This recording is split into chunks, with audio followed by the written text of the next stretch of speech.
राष्ट्रवादी काँग्रेस पक्षाचे माजी मंत्री आणि आमदार बाबाराव अत्राम आपल्याबरोबर आहेत. अत्रामजी, खरं तर राष्ट्रवादी काँग्रेस पक्षाच्या राष्ट्रीय अध्यक्षपदाची निवडणूक जी आहे ती 26 तारखेला होणार आहे. सुनेत्रा पवार यांची एकमताने निवड देखील होणार आहे.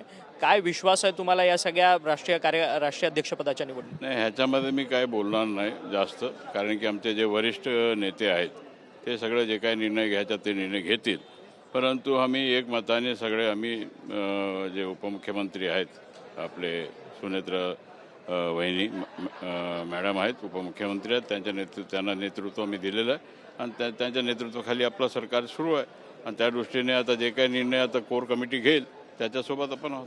खरं तर पण अजित पवारांच्या दुर्दैवी विमान अपघाताच्या संदर्भात सातत्यानं अनेक शंका उपस्थित केल्या जातात. हा केवळ विमान अपघात आहे की घातपात आहे, अशा पद्धतीची प्रश्न उपस्थित केले जातात. रोहित पवार सातत्यानं या सगळ्या संदर्भात प्रश्न उपस्थित करतात. नाही, ह्याच्यामध्ये काल भरपूर चर्चा झाली. आता त्याच्याबद्दल चौकशी, आता पुढच्या चौकशी करता माननीय मुख्यमंत्री यांनी पत्र लिहिलेलं आहे केंद्राकडे आणि राज्य सरकारच्या माध्यमातून चौकशी सुरू आहे. तू चौकशी तरी होत राहणार, परंतु सातत्यानं ह्या सगळ्या विमान अपघातामध्ये VSR कंपनी कुठेतरी केंद्रीय उड्डाण मंत्री राममोहन नायडू यांच्या संबंधित आहेत अशा पद्धतीचा दावा रोहित पवारांकडनं केला जातोय, इतर व्यक्तींकडनं केला जातो. नाही, ह्याच्यामध्ये मी काय प्रतिक्रिया देऊ शकत नाही, कारण की त्याच्याबद्दल मला माहीतच नाही काय आता कोणाचा कंपनी आहे काय. ह्यापेक्षा महत्त्वाचं एक आहे की जसं हे घडलं अपघात त्यावेळेला माननीय मुख्यमंत्री ताबडतोब चौकशीचे आदेश दिले. आता नुकताच त्यांनी CBIच्या चौकशी झाला पाहिजे अशा प्रकारच्या लोकांच्या मागणी आहे, ते सुद्धा त्यांनी माननीय गृहमंत्रीकडे पत्र दिलेलं आहे. जे चौकशी होईल ते आपल्याला कळेल. परंतु सातत्यानं ह्या सगळ्या विमान अपघाताच्या संदर्भात प्रश्नचिन्ह उपस्थित तर केले जातातच आहे. ह्या सगळ्या संदर्भात निष्पक्ष चौकशीची मागणी केली जाते, परंतु कुठेतरी हा अपघातच नाही तर घातपात आहे असं सातत्यानं बोललं जातं. नाही, ह्याच्यामध्ये मी काय माझ्या प्रतिक्रिया देणार नाही. जे काय आता चौकशी सुरू आहे, जे काय येईल रिझल्ट समोर येईल, काही दिवसांनी येईल, 15 दिवसांनी येईल, माहिती मिळेल आपल्याला. अजित पवारांच्या नावाने लाडकी बहीण योजना सुरू, लाडकी बहिणीचं नाव जे आहे योजनेचं ते अजित पवारांच्या नावाने द्यावं अशा पद्धतीची मागणी शशिकांत शिंदेंनी केलेली आहे. काय बघताय या सगळ्या मागणी? नाही, आता आमच्यासुद्धा मागणी हेच आहे की ते नाव दिलं पाहिजे, कारण की त्यांच्याच माध्यमातून सगळं सुरू झालं आहे योजना आणि त्यांना नाव दिलं तर चांगलंच राहील.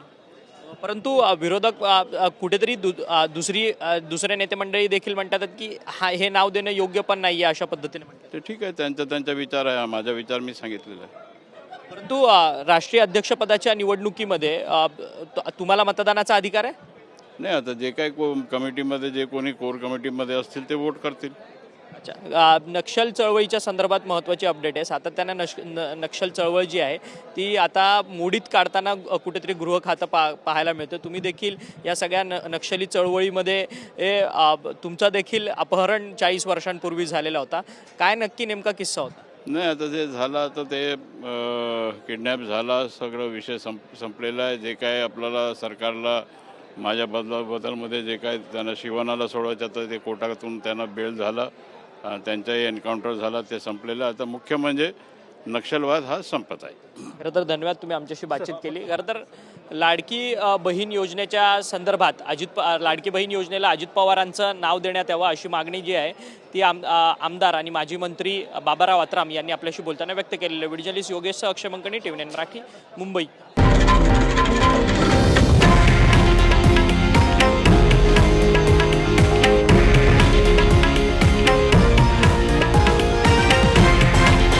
हे आहे देशातील नंबर 1 न्यूज नेटवर्क आणि आपण पाहत आहात TV9 मराठी, एकमेव.